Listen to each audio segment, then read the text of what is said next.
Hi అండి. ఈరోజు మీకోసం 'ప్రేమ' ఎపిసోడ్ 2 మరి కథలోకి వెళ్తే, అబ్బా అంటూ సుమ కాళ్ళు పట్టుకొని, ప్లీజ్ బుజ్జి ఇక ఆపే అన్నాడు హర్ష. ఇలా చేయటం ఎందుకో, కాళ్ళు పట్టుకోవడం ఎందుకో నాకు అర్థం కాదు. నోట్ జాగ్రత్తగా పెట్టుకోవచ్చు కదా అనుకుంది సుమ. అయినా మా ఆడవాళ్ళకి జాలి ఎక్కువ, అది కూడా భర్తల మీద ఇంకా ఎక్కువ ఉంటుంది. సుమకి హర్షను చూస్తే జాలేసింది. ఇగో పక్కన పెడితే ఈ చిట్కా అందరి భర్తలకి భార్యల్ని ప్రసన్నం చేసుకోవడానికి భలేగా పనికొస్తుంది. సర్లే ఇక కాలు వదులు అంది సుమ. కోపం తగ్గిందా అన్నాడు హర్ష. తగ్గించుకోవాలి మరి, అవతల వ్యక్తి కావాలనుకున్నప్పుడు. నువ్వు నా బంగారు తల్లివే, thank you for being my life అన్నాడు తన రెండు చేతులతో సుమ ముఖాన్ని చేతుల్లోకి తీసుకుంటూ. మాల్కి వెళ్దామా, నీకు బట్టలు తీసుకుందాం అంది సుమ. హా వెళ్దాం, బట్ ఈవినింగ్ వెళ్దాం, ఇప్పుడు పడుకుందాం అన్నాడు హర్ష.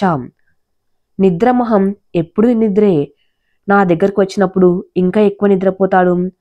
అదేమంటే బాడీ అలసిపోతుంది, నీకేం తెలుసు అంటాడు. నిద్ర తర్వాత కొంచెం సేపు మాట్లాడు అంది సుమ. ఏం మాట్లాడాలి అన్నాడు సిగరెట్ వెలిగిస్తూ. సిగరెట్లు ఎక్కువ తాగుతున్నావా, అవి పూర్తిగా మానే ప్లీజ్ అంది సుమ. మానేస్తానే, నేను అదే అనుకుంటున్నా అన్నాడు హర్ష. 2 years నుండి ఇదే చెప్తున్నావు, అసలు అబద్ధం అంత ఈజీగా ఎలా చెప్తున్నావురా నువ్వు అని అడిగింది సుమ. హర్ష నవ్వుతూ, నిన్ను బాధ పెట్టకూడదని నువ్వు ఏమడిగినా ఒప్పుకుంటాను, కానీ నాకు ఇష్టమైనవి వదులుకోలేక నీకు తెలియకుండా తాగుతాను. ఈరోజు మర్చిపోయి నీ ముందు తాగి దొరికిపోయాను. అయినా నువ్వు పూర్తిగా నన్ను చదివేశావే, ఇక నిన్ను ఏది నమ్మించలేను అన్నాడు హర్ష. అవును, ఏదో అడగాలనుకున్నావు అన్నాడు హర్ష. నందు నీకు ఎలా పరిచయం, ముందు నుండి చెప్పు, అప్పట్లో ఏదో లైట్గా చెప్పావు కానీ నాకు సరిగ్గా గుర్తులేదు అంది సుమ. ఇప్పుడు నందు గురించి ఎందుకు నువ్వు బాధపడతావు, ఏడుస్తావు వద్దు. మన పెళ్ళైన కొత్తలో మా ఇంటికి తీసుకువెళ్ళినప్పుడు నందు గురించి మాట్లాడితే నువ్వు చాలా ఏడ్చావు. అప్పటి నుండి నందు గురించి నీ దగ్గర మాట్లాడకూడదనుకున్నాను అన్నాడు హర్ష. 2 years ముందుకు వెళ్ళిపోయింది సుమ. పరిచయమైన రోజు నుండే ఎప్పుడు మీట్ అయినా నందు గురించి ఎక్కువ మాట్లాడేవాడు హర్ష. సుమ కామ్గా వినేది. మనకు నచ్చిన వాళ్ళ గురించి, అది లవ్ చేసిన వాళ్ళ గురించి మాట్లాడుతూ ఉంటే చాలా హ్యాపీగా ఫీల్ అవుతాము. హర్ష ఫేస్లో ఆ సంతోషం చూడడం కోసం ఎప్పుడు నందు గురించి మాట్లాడితే సుమ వింటుండేది. నందు ఇలా ఉంటుంది, ఇలా నవ్వుతుంది, ఇలా మాట్లాడుతుందంటూ చెప్పేవాడు హర్ష. ఇక పెళ్లి చేసుకున్న తర్వాత ఫస్ట్ నైట్ రోజు కూడా బెడ్ మీద నందు హర్ష ఎలా ఉన్నారో చెప్పాడు. అప్పుడు కూడా సుమకి బాధగా అనిపించినా ఏం మాట్లాడలేదు. హర్షకి నందు దూరంగా ఉన్న తన జ్ఞాపకాలను ఎప్పుడూ దగ్గరగానే ఉంది అనుకుంది. వీణ్ణి మార్చుకోవాలి, మారతాళ్లే అనుకుంది సుమ. హర్ష వాళ్ళ ఊర్లో ఏదో గుళ్ళో జాతర అని సుమన్ రమ్మన్నారు. హర్ష వాళ్ళ అమ్మ నాన్న ఇద్దరు వెళ్లారు. తర్వాత మామయ్య హర్ష వాళ్ళ అమ్మని చెకప్ కోసం హాస్పిటల్కి తీసుకెళ్లాడు. హర్ష సుమ ఇద్దరే ఉన్నారు ఇంట్లో. 30 years ముందు కట్టిన ఇల్లు అనుకుంటా, అయినా స్ట్రాంగ్గానే ఉంది. మధ్యాహ్నం భోజనం తర్వాత ఇద్దరు మూవీ చూస్తున్నారు. కొత్తగా పెళ్ళైన హర్ష చాలా నార్మల్గా ఉన్నాడు. కొత్తగా పెళ్ళైన వాళ్ళ బిహేవ్ చేయట్లేదు. ఎక్కువగా దగ్గరకు తీసుకోవటం, కిస్ చేయటం ఏది లేదు. తింటాడు, టీవీ చూస్తాడు, పడుకుంటాడు. ఇద్దరు కలిసి పడుకుంటారు. నైట్ పడుకున్నప్పుడు మాత్రమే రొమాన్స్ ఉంటుంది. వెంటనే నిద్రపోతాడు. నిద్రపోతే హర్షకి కొంచెం దగ్గరగా పడుకున్న సుమని దూరంగా చేతులతో తోచేస్తాడు. ఏడుపు వస్తుంది సుమకి. ఏడ్చేసింది చాలాసార్లు కూడా. ఇదేంటి వీడిలా బిహేవ్ చేస్తున్నాడు, ఇక నా లైఫ్ అంతా ఇంతేనా, కొత్తగా నేను తన లైఫ్లోకి వచ్చాను, నన్ను అపురూపంగా చూసుకోకపోయినా పర్లేదు, కానీ నేను ఒక దాన్ని ఉన్నాను అనే స్పృహ కూడా లేదు వీడికి. నేను తన పక్కన లేకపోతే ఎలా ఉంటాడో అలాగే ఉంటున్నాడు. తిన్నాడు, టీవీ చూస్తున్నాడు. సుమకు చాలా అసహనంగా ఉంది. మామయ్య అత్తయ్య ఉన్నప్పుడు తప్పదు, ఇలాగే దూరంగా ఉండాలి. హర్ష ఒక మంచం మీద, తను ఒక మంచం మీద పడుకోవాలి. బికాస్ అదే బెడ్రూమ్, అదే హాల్, అందరం ఒకే దగ్గర ఉంటాం కాబట్టి. కానీ వాళ్ళు లేకపోయినా వీడు వాళ్ళు ఉంటే ఎలా ఉన్నాడు, ఇప్పుడు అలానే ఉన్నాడు. సుమకి హర్ష దగ్గరికి వెళ్లాలన్నా బిడియంగానే ఉంది. ఈ టైంలో మగవాళ్లే కొంచెం చొరవ తీసుకుని దగ్గరగా ఉండాలి. నాకింట్లో టీవీ లేక ఇక్కడ మూవీ చూడ్డానికి వచ్చినట్లుగా ఉంది. చీ అనుకుంటూ, హర్ష నేను వెళ్తున్నా, నువ్విక్కడే ఉండి పనులన్నీ చూసుకొనిరా. బ్యాగ్ తీసుకుని హర్ష దగ్గరకు వచ్చి చెప్పింది సుమ. ఎక్కడికి వెళ్ళేది అని అడిగాడు హర్ష. ఇంటికే వెళ్తున్నా తల వంచుకుని మాట్లాడుతుంది సుమ. సరే వస్తాను అని చకచక కదిలింది సుమ. వెంటనే లేచి ఒడుపుగా సుమ జడ పట్టుకున్నాడు.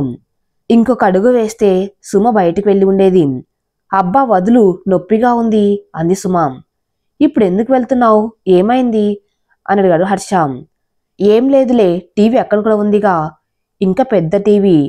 ఏముంది, నేను అక్కడ చూసుకుంటాను, వెళ్ళనివ్వు అంది సుమ. సుమన్ లోపలికి లాగి గడిపెట్టి కూర్చో అన్నాడు హర్ష.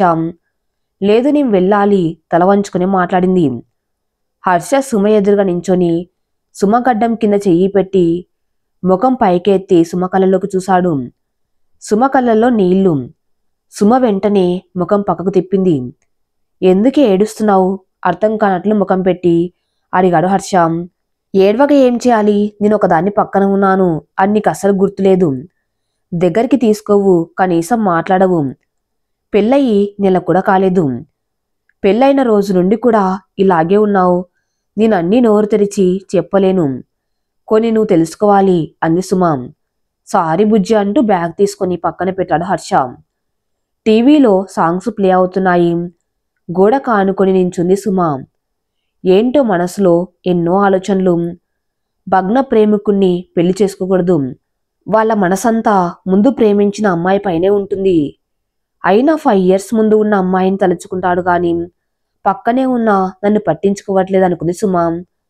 హర్ష సుమ దగ్గరికి వచ్చి 2 చేతులతో సుమ ముఖాన్ని పట్టుకుని నుదుటి మీద ముద్దు పెట్టాడు. వెంటనే కళ్ళు మూసుకుంది సుమ.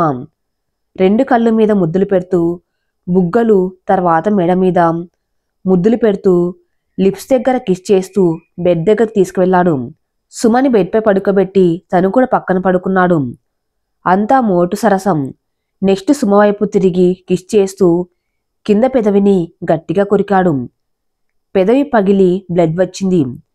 వీడికి సున్నితంగా రొమాన్స్ చేయటం రాదేమో, ఎలా చెప్పాలో అనుకుంది. బట్టలు తీసేయ్ అన్నాడు దుప్పటి కప్పుకొని. ఒక్కోరు తీసింది సుమ. దాదాపు 20 minutes రొమాన్స్ తర్వాత హర్ష పక్కనే పడుకుంది సుమ. చాలా పాత మంచం కానీ టేకుతో చేసిందట, చాలా గట్టిగా ఉందనుకుంది. సుమ హర్ష వైపు తిరిగి చూసింది. చాలా అపురూపంగా అనిపించాడు. రొమాన్స్ తర్వాత మొగళ్ళ మీద ప్రేమ ఇంకా ఎక్కువ అవుతుందేమో మాలాంటి భార్యలకి అనుకుంది సుమ. సుమకి హర్ష మీసాలంటే చాలా ఇష్టం. నిజంగానే మా ఆయన మన్మధుడు అందంలో అనుకుంది. హర్షలో సుమకి నచ్చినది అతని బిహేవియరే. ఇక శరీరంలో అయితే వంక పెట్టడానికి ఏమీ లేదు.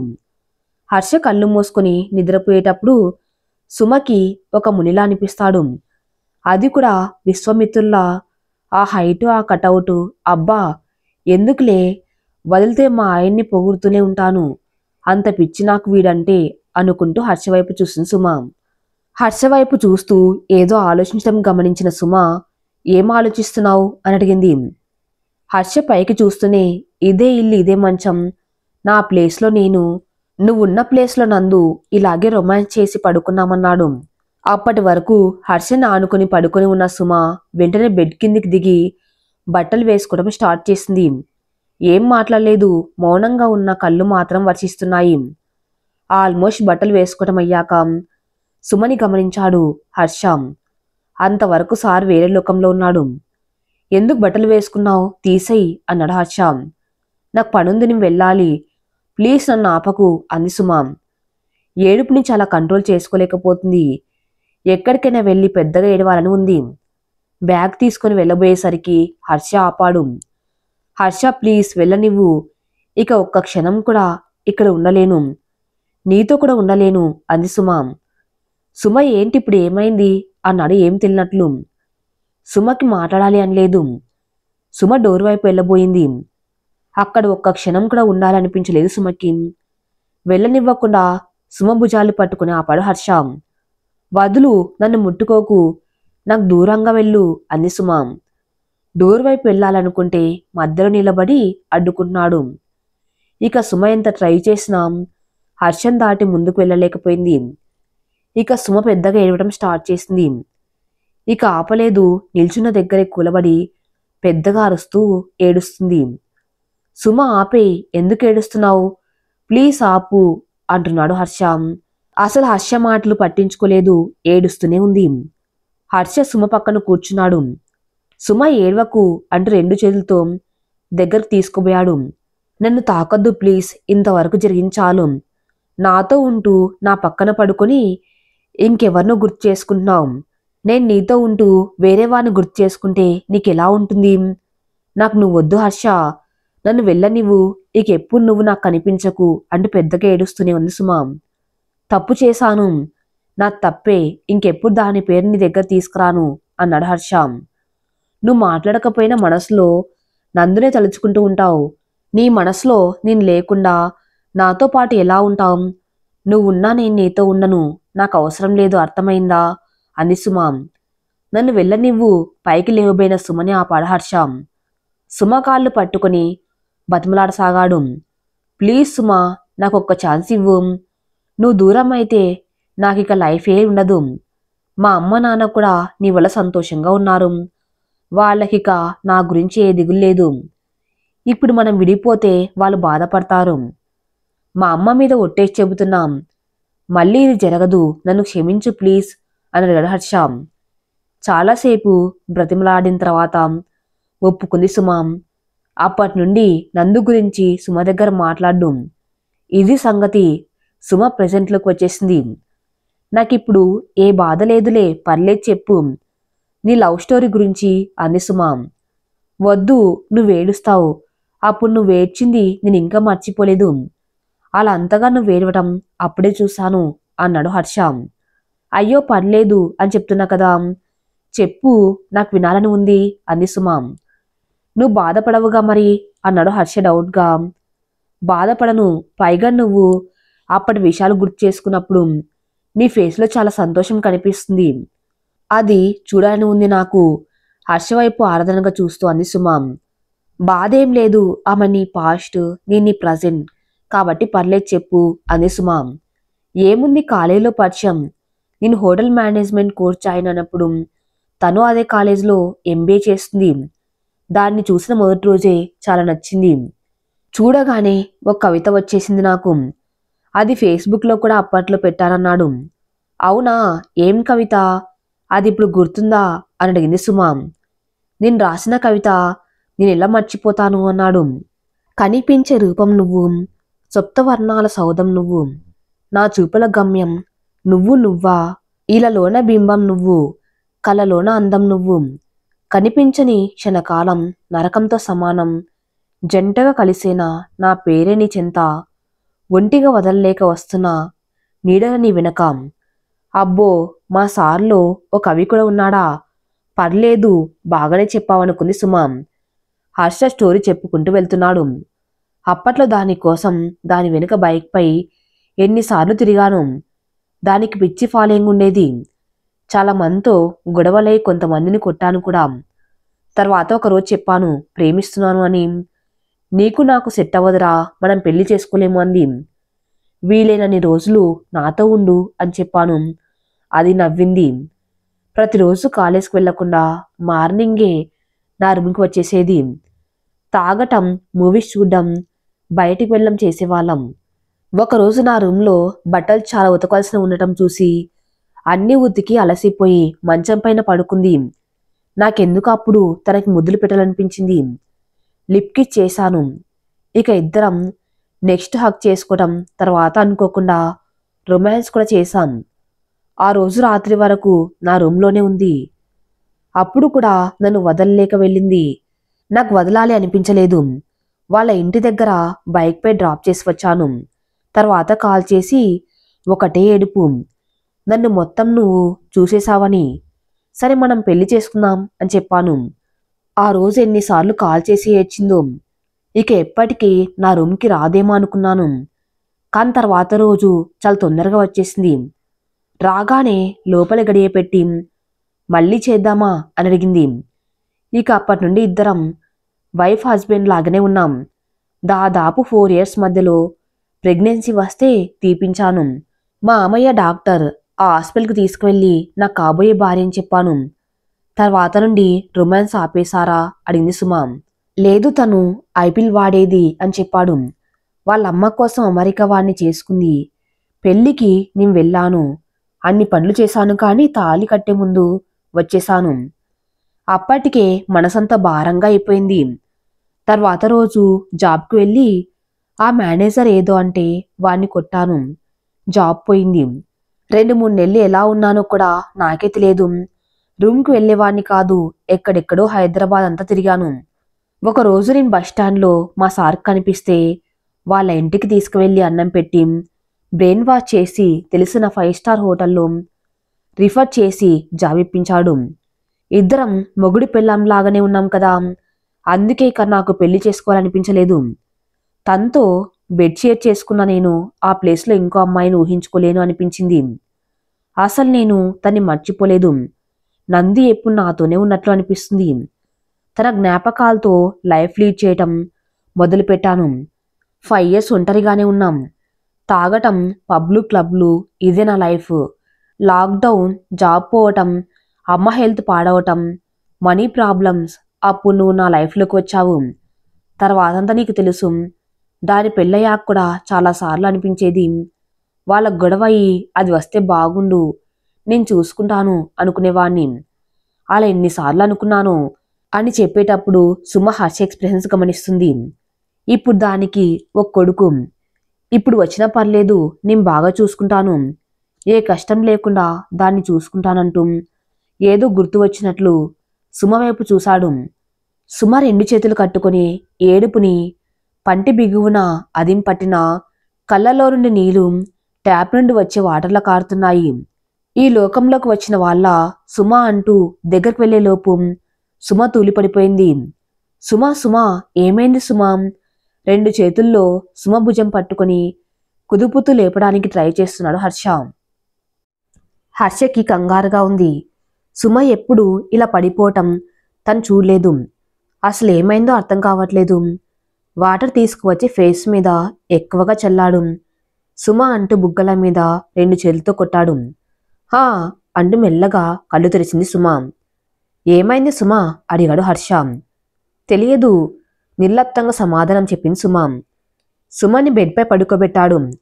ఆమె పక్కనే కూర్చొని హాస్పిటల్కి వెళ్దామా, ఇప్పుడు నీ హెల్త్ ఎలా ఉంది, అంతా ఓకేనా అని అడిగాడు హర్ష. హాస్పిటల్కి వెళ్తే అక్కడ నేను నీకు ఏమవుతానని అడుగుతారు, ఏం చేస్తావు అని అడిగింది. నా వైఫీ అని చెప్తాను అన్నాడు హర్ష. ఇప్పుడు కూడా నువ్వు నందు నీ దగ్గరికి వస్తే బాగుంటుంది అని అంటున్నావంటే నేను నీ వైఫ్నని నీకు గుర్తు ఉందా? తనని నీ దగ్గర పెట్టుకుంటానంటున్నావు, మరి అప్పుడు నన్నేం చేస్తావు? ఏం చేయాలనుకుంటున్నావు? వదిలేస్తావా, చంపేస్తావా? ఏడుస్తూ మాట్లాడుతుంది సుమ. ఏదో మాటల్లో అన్నాను, అది అంత మంచి లైఫ్ వదిలి నా దగ్గరికి ఎందుకు వస్తుంది అన్నాడు హర్ష. అంటే తను వస్తే నీ దగ్గర ఉంచుకుంటావు, రాదు కాబట్టి నాతోనే ఉంటావంతేనా నిలదీస్తున్నట్లు అంది సుమ. అసలు 2 సంవత్సరాలు నాతో కాపురం చేశాక కూడా నువ్వు నందు వస్తే బాగుండు అనుకున్నావంటే నీ మనసులో నాకు స్థానం లేదని కదా అర్థం. అసలు నీ మనసులో నేను లేను అంతే కదా. ఇన్ని రోజులు నువ్వు నన్ను ప్రేమగా చూసుకోకపోతే నీ ప్రవర్తన ఇంతేనేమో అనుకున్నాను. నాకు అనిపిస్తూనే ఉంది ముందు నుండి నీకు నేనంటే ఇష్టం లేదని. ఇప్పుడు అదే నిజమైంది. మరి నాతో ఇన్ని రోజులు కాపురం ఎందుకు చేశావు? నీ అవసరాల కోసం మనసులో నేను లేకుండా నాతో పడుకున్నావా అంది సుమ. నోర్ముయ్ అన్నాడు పెద్దగా అరిచినట్లు హర్ష. ఈ బలవంతపు కాపురం ఎవరి కోసం చేస్తున్నావు? ఏడుస్తూ పెద్దగా అరిచింది సుమ. ఇక చాలు హర్ష, నువ్వు దూరం అయితే నేను ఏడుస్తానేమో, కొన్ని రోజుల తర్వాత మర్చిపోతానేమో, కానీ నీ ముఖం మాత్రం నేను చూడాలనుకోవట్లేదు, ప్లీజ్ వెళ్ళిపో అంది సుమ ఏడుస్తూనే. ఇప్పుడు నువ్వు నా వైఫీ, నువ్వు నా లైఫ్లోకి రాకముందు నేనేమనుకున్నాను అని చెప్పాను అన్నాడు సంజాయిషి ఇస్తున్నట్లు. అవునా, మన పెళ్ళై 2 సంవత్సరాలైంది. నీ ఫేస్బుక్లో నందు ఉంది, నందు మొబైల్ నెంబర్ కూడా నీ దగ్గర ఉంది. నేను పెళ్లి చేసుకున్నా అని ఎందుకు చెప్పలేదు ఆమెకి? నువ్వు ఒంటరిగా తన కోసం బ్రతుకుతున్నావని ఆమె అనుకోవాలనా? చెప్పు అంది సుమ. ఇప్పుడెందుకు చెప్పటం అని చెప్పలేదు అన్నాడు హర్ష. అదే అంత సీక్రెట్గా ఎందుకు ఉంచాలి? ఒకవేళ నందు వస్తాదేమో అన్న చిన్న ఆశ ఉన్నట్లు ఉంది. నీకు అందుకే ఇలా చేస్తున్నావు అంతేనా? ఇట్స్ ఓకే, పర్లేదు, కానీ ఇంత తెలిసాక నేను నీతో ఇక నువ్వేం చేసినా ఉండను. ఇక నేను ఇష్టపడే వాళ్ళు నాకు ఉన్నారు.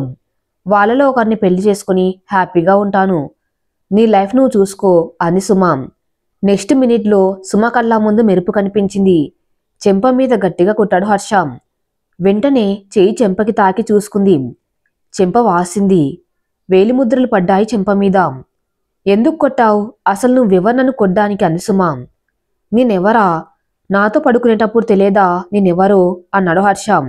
తెలీదు, తెలియకనే పడుకున్నా. ఇప్పుడు తెలిసింది కదా, అందుకే వెళ్ళిపోతున్నా అంది సుమ. ఇంకొకరిని పెళ్లి చేసుకుంటావా అని నా ముందే అంటావా? అంటావా ఏంటి అన్నాను. నెలకి 1,00,000 దాకా సంపాదిస్తున్నాను. చూడ్డానికి తెల్లగా బాగానే ఉంటాను. ఆస్తి ఉంది. నాకేంటి? నా పక్కన ఉంటే చాలు వాడు. నేనే వాడిని చూసుకుంటా. నన్నెవరూ పోషించనక్కర్లేదు. నేను నీ లైఫ్లోకి వచ్చినప్పుడు నీ పొజిషన్ ఏంటి? నీకు జాబ్ లేదు, ఆస్తి లేదు, ఉండే ఇల్లు కూడా ఫైనాన్స్లో అప్పులో ఉంది. ఇవన్నీ నాకు తెలిసి కూడా నిన్ను పెళ్లి చేసుకున్నాం. అన్నీ నేనే చూసుకున్నా. పొలం రిజిస్ట్రేషన్ చేయించాను. ఇంటి ఫైనాన్స్ కట్టాను. ఇంతవరకు మీ ఇంట్లో అందరి ఖర్చులు నేనే చూసుకున్నాం. మీ అమ్మ హాస్పిటల్కి చనిపోతే దినానికి నేనెంత కష్టపడి మనీ ఇచ్చాను నాకే తెలుసు. నీకు జాబ్ వచ్చింది, నేను చాలా సంతోషపడ్డాను. ఈవెన్ ఇప్పటికీ నువ్వు నా దగ్గర మనీ తీసుకుంటున్నావు. నువ్వు నాతో ఉండేది, మాట్లాడేది మనీ కోసమే అని నాకు అనిపిస్తుంది. అంతేకాని ఏ విధమైన ప్రేమ నీకు నాపై లేదు. ఈరోజు నీ మాటల వల్ల ఇది ఇంకా బాగా అర్థమైంది నాకు. సుమ మాటలు ఆపి ఆపి మాట్లాడుతుంది. ఇంతవరకు నా కోసం నువ్వు కష్టపడింది చాలు. ఐ మీన్ టు సే, నాకు అబద్ధాలు చెప్పి లేని ప్రేమ నటించి కష్టపడుతున్నావు కదా, దాని గురించి చెప్తున్నాం. నీకు ఇప్పుడు జాబ్ ఉంది. నీ శాలరీలో నువ్వన్నీ చూసుకో. ఇక ఎలాగూ నీకు రూపాయి కూడా నేను ఇవ్వను. సో ఇక నువ్వు నాతో ఉండి ఉపయోగం కూడా లేదు. కాబట్టి ప్లీజ్ వెళ్ళిపో అంది సుమ. నువ్వు సంపాదిస్తున్నావని పొగరే నీకు అన్నాడు హర్ష. అవును, నాకు పొగరే. యూ ప్లీజ్ గెట్ అవుట్ అంది చెయ్యి బయటకు చూపిస్తూ. నీ మనీ నాకు వద్దు. నువ్వు పెట్టిన ప్రతి రూపాయి నీకు ఇస్తాను అన్నాడు హర్ష. మంచిది, దాదాపు 6 లక్షల పైన ఇచ్చాను. నువ్వు 6 లక్షలు ఇవ్వు. మనీ నెల నెల ఫోన్పే చెయ్యి. ఇప్పుడు వెళ్ళిపో అంది సుమ. వెళ్ళను, నేను ఎక్కడికి వెళ్ళను. నీతోనే ఉంటాను. ఒక్క క్షణంలో పరాయవాణ్ణి ఎలా చేస్తావే నువ్వు? నిన్ను పెళ్లి చేసుకుని వదిలేయటానికి కాదు, నువ్వు నాకు కావాలి. నిన్ను వదలను, నువ్వు వదిలేసిన నేను వదలను అన్నాడు హర్ష. ఈ డైలాగ్స్ అన్నీ ఎన్నిసార్లు చెప్తావు? ఇవే నేర్చుకున్నావా? మర్చిపోయా, ఇంకో 3 డైలాగులు ఉన్నాయి. 1, నువ్వు నా లైఫ్లోకి రాకపోతే నేనేమైపోయేవాణ్ణో. 2, నువ్వు మంచిదానివే, నేను వదులుకోను. 3, నిన్ను వదిలేస్తే ఆ దేవుడు కూడా క్షమించడు. ఇవే కదా నువ్వు ఎప్పుడు చెప్పేది? అవును, నువ్వు ఇప్పుడు జోక్ చేశావు కదా, నేను నవ్వాలి. ఆహాహా అని నవ్వుతుంది సుమ. కళ్ళలో నుండి మాత్రం నీళ్లు వస్తున్నాయి. పిచ్చి పట్టిందా అన్నాడు హర్ష. లేదు, ఇప్పుడే పిచ్చి దిగిపోయిందిరా. ఒక్క క్షణంలో పరాయవాణ్ణి చేస్తానా? ఎవర్ని? నిన్ను నేనా? పెళ్ళైన 2 సంవత్సరాలు ఎన్నిసార్లు నన్ను పరాయిదానిలా చేసి మాట్లాడావో తెలుసా?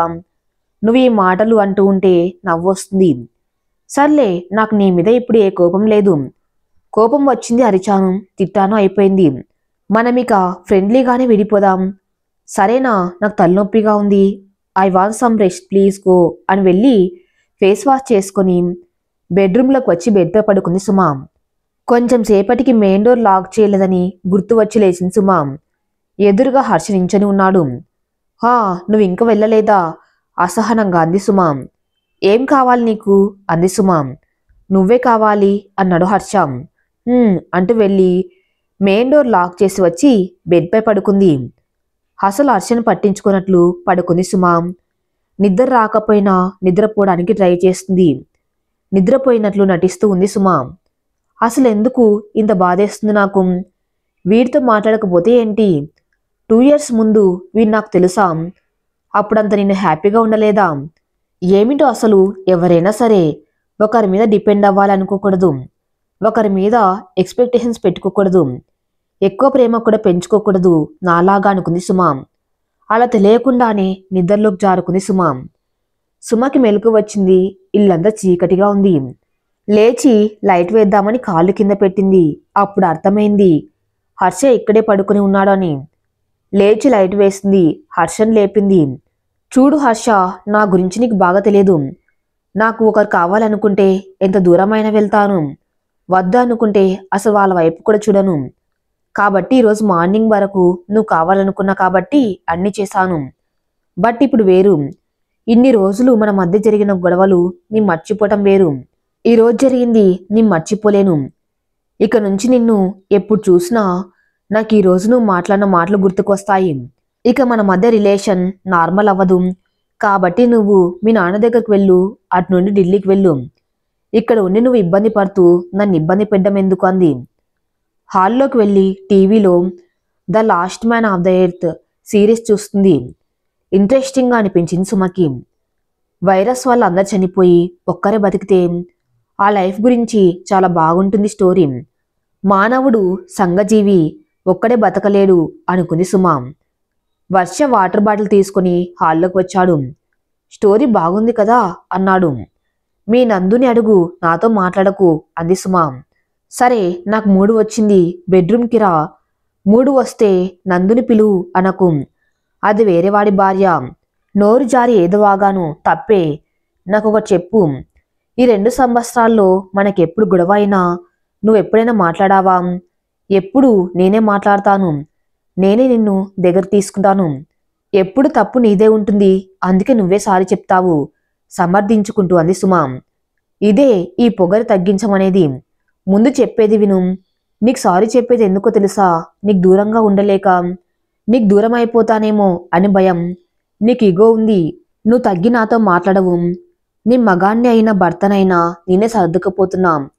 అసలు 2 ఇయర్స్ నుండి మన రిలేషన్షిప్ ఉంది అంటే కారణం నేనే. నా వల్ల మనం కలిసి ఉన్నాం. ఎన్ని గొడవలైనా, తప్పు ఎవరిదైనా, గొడవ మర్చిపోయి నువ్వు కూడా మర్చిపోయేలా చేసి మన రిలేషన్షిప్ నిలబెట్టుకుంటూ వస్తున్నా అన్నాడు హర్ష. నువ్వు చెప్పింది నిజమే. నేను ఎక్కువ కేరింగ్ లవ్ చూపించను. కానీ గొడవ అయినప్పుడు, నువ్వు కోపంలో ఉన్నప్పుడు నిన్ను వదిలి ఎంత పని ఉన్నా నేను ఎక్కడికి వెళ్లకుండా నీతోనే ఉంటాను. నిజమే కదా? చెప్పు, నిజమా కాదా అడిగాడు హర్ష. నిజమే అంది సుమ. మరి దీన్ని ఏమంటారు? ప్రేమ కాదా? మరేమిటి? అసలు అది కాదు. కరోనా సెకండ్ వేవ్లో నీకు హెల్త్ బాగాలేదు అంటే నిన్ను హాస్పిటల్కి తీసుకువెళ్ళి పక్కనే ఉండి చూసుకున్నాను కదా, దాన్నేమంటారు? ప్రేమ కాదా? ప్రేమ అంటే ఏంటి? నువ్వు చెప్పు. రోజు గంటల తరబడి మాట్లాడుకోవటం, ఎప్పుడు గొడవలు పడకపోవటం, ఇదేనా నీ దృష్టిలో ప్రేమంటే? అలా కాదు. ఎన్ని గొడవలైనా విడిపోకూడదు. గొడవలైనా కలిసి ఉండాలి. నువ్వు లేకుండా నేను ఉండలేను అనిపించాలి. నాకు అలా అనిపించింది సుమా. నువ్వు లేకుండా నేను ఉండలేను అని. నీకు నా పైన ఉండేది ప్రేమ, నాకు మాత్రం నీ పైన ఉండేది ప్రేమ మాత్రమే కాదు. అంటే నువ్వు కండిషన్స్ ఓన్లీ లవ్. నువ్వు ఏం చేసినా ఏమున్నా నిన్ను ఇష్టపడుతూనే ఉంటాను. అందుకే కాళ్ళు అయినా పట్టుకుని గొడవను ఆపేస్తాను. నువ్వు దిగజారి కాళ్ళు పట్టుకున్నా అనుకున్నావా? అనుకున్నా పర్లేదులే. ఇది ఏంటి ప్రేమ కాదా? మార్నింగ్ నుండి నేను నోరు జారినందుకు నాకు వేసిన శిక్ష చాలు. దయచేసి నార్మల్గా ఉండు. కావాలంటే కోపం తీరే వరకు నన్ను కొట్టు అన్నాడు కళ్ళు మూసుకుంటూ. నిజంగానే ఆ చెంప మీద ఈ చెంప మీద 2 దెబ్బలు కొట్టింది సుమ. కోపం తగ్గిందా? ఆకలి వేస్తుంది, పద తిందామన్నాడు హర్ష. నాకు ఆకలిగా లేదు, నువ్వు తిని పెడతాను అంది సుమ. లేదు, ఇద్దరం తింటున్నాం, ఇద్దరం కలిసి స్నానం చేస్తున్నాం అన్నాడు హర్ష. అమ్మో, కావాలంటే నీకు స్నానం చేపిస్తాను, అంతే, నేను తర్వాత చేస్తాను అంది సుమ. ఇన్ని రోజులైంది పెళ్ళై, ఇంకా కొత్తేనే నీకు అన్నాడు హర్ష. రైస్ పప్పు వడ్డించి ఆమ్లెట్ చేసేనా, అప్పడాలు చేసేనా అని అడిగింది సుమ. వద్దు, బెండకాయ ఫ్రై వేసి పెరుగు పెట్టు అన్నాడు. నీ సంగతేంటి, నువ్వు తినవా అని అడిగాడు హర్ష. లేదు, నేను జ్యూస్ తాగుతాను, ఈ మధ్య నైట్ అదే చేస్తున్నా, ఇప్పుడు 62 ఉన్నా తగ్గాలి అందుకు అంది సుమ. ఫుడ్ విషయంలో మెచ్చుకోవచ్చు, పచ్చడి పెట్టినా కడుపు నిండా తింటాడు. అది కావాలి ఇది కావాలి అని అస్సలు అడగడు అనుకుంది సుమ. ఏంటి, స్నానానికి రెడీనా అంది సుమ. లేదమ్మా, కొంచెం సేపు తర్వాత చేస్తాను, ఇప్పుడే తిన్నాను అన్నాడు హర్ష. ముందు స్నానం చేసి తర్వాత తినవలసింది. నేను అదే చెప్పాలి అనుకున్నా, నువ్వు ఆకలి అనేసరికి భోజనం పెట్టేశాను అంది సుమ. సరే నువ్వు టీవీ చూడు, కిచెన్లో పని ఉంది, వచ్చి స్నానం చేపిస్తాను అని వెళ్ళింది. సుమ పిలిచాడు హర్ష. వాటర్ కోసం పిలిచాడేమో అని వాటర్ బాటిల్ తీసుకువచ్చి బెడ్పై పడుకున్న హర్ష చేతిలో పెట్టింది. తాగు అంది సుమ. వాటర్ కోసం కాదు, టీవీ ఆన్ చేసి రిమోట్ చేతికి ఇచ్చి ఏసీ ఆన్ చేసి వెళ్ళమ్మా అన్నాడు హర్ష. అన్నీ రూమ్లోనే పెట్టుకుని నన్ను కిచెన్ నుండి పిలిచావేంటి అని అడిగింది సుమ. రెడ్డిస్ పనిచేయరే, మేనేజ్ చేస్తారు అన్నాడు హర్ష. అవునరా, బెడ్ మీద కూడా అంతేగా, నాతోనే పని ఎంత చేపిస్తావు అని నవ్వుతూ ఏసీ ఆన్ చేసి టీవీ రిమోట్ హర్ష చేతికిచ్చి వెళ్ళింది సుమ. ఈ కథ ఇంకా నెక్స్ట్ పార్ట్లో కొనసాగించబడుతుంది. నెక్స్ట్ పార్ట్ కోసం నా ఛానల్ని ఫాలో అవుతూ ఉండండి. Thank you for listening.